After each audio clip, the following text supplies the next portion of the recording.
President Yoweri Kaguta Museveni okulambula okwennaku ennyo Bunyoro akutandikidde ku kyalo Sonsiyo mu muluka gw'Ennyamukuta e Butyaba mu disitulikiti y'e Buliisa agenze maka g'omu ku baafuna ssente za PDM Titus Tumusiime ng'ono yafuna akakadde kamu n'atandika okulunda embizi 6 naye nga kati azaaziza era nga kimuwa ensimbi eziwera. Mu feezi y'okubanza empuni 5 zikazaala obwana 46.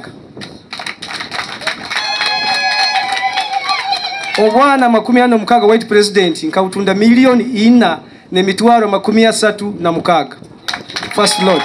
President awadde Tumusiime obukadde 10 agule mutukutuku okutambuza emmere y'embizi ze n'ekyuma ekimanyiddwa nga grinder kya bukadde 25. Ogula tukutuku nesobola kuleta amaizi nesobola kuleta ebyokulya ezo miliyoni 10 hati nzuku hati.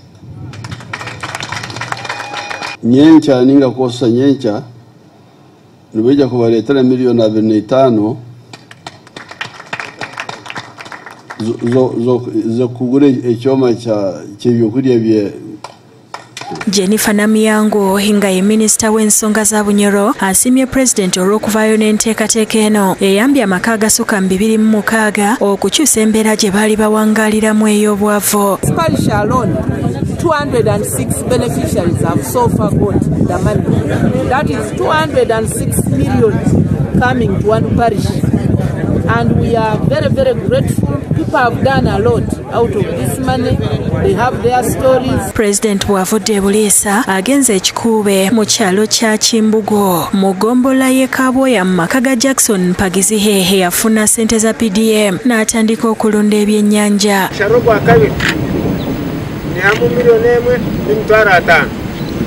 Tona totoro nafuna $2,900,000.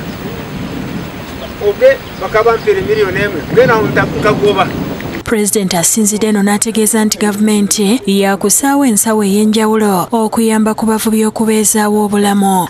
Ntujja kutaho ensawo emdiijo ey'abasohi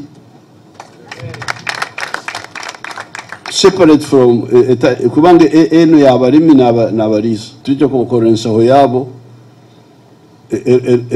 erikusana n'ebizibu byabo. Ategeezezza nti agenda kusisinkana abavubi mu mwezi ogw'okutaano omwaka guno okwogera ku mulimu gwabwe. Therefore, abantu betu mubagambe bareke okwehora ssente z'ennyanja ezo ntujja kuleeta ezindi. Minisita w'ensonga z'abakozi Grace Mary Mugasa asimye President olw'okusitula enkulaakulana y'abantu era n'asaba abantu okuzikozesa obulungi. Kikutuolekangu esente ze miliyoni 1 ya president akugamba kandi yibagabire abantu muno sobora kugiyamu ekyo mugaso kakusanga otagidaivating kandi okaba consistent mu kyokola nabwe abari kugonza batuleke kulinda tulatunga sente nyingi muno. President Museveni mu kwogera kwe asabye abantu okozesa ssente za PDM zibajje mu bwavu baleme kwekubagiza nti gavumenti yabassa mu bwavu ate ng'ebawadde ensimbi. Ono era avumiridde abagenda boogerera obubi programu za gavumenti.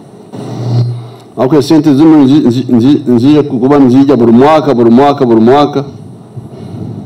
oko mwesi tusobora kwongera ezindi kuzongeramo obwingi but ekikuru muno nokurora ngo omwaka abantu amaka 10 garugombo kafiirwa butagera n'entahya. Olunaku olw'enkya pulezidenti waakulambula omulimu ogw'okuzimba ekisaawe eky'emparo omunaazanyibwa empaka za AFCON era oluvannyuma waakutongoza okuzimba yunivasite y'e Bunyoro. Ambrose Niwagaba Katoto yakusakidde eggulire lino ku lwabukedde.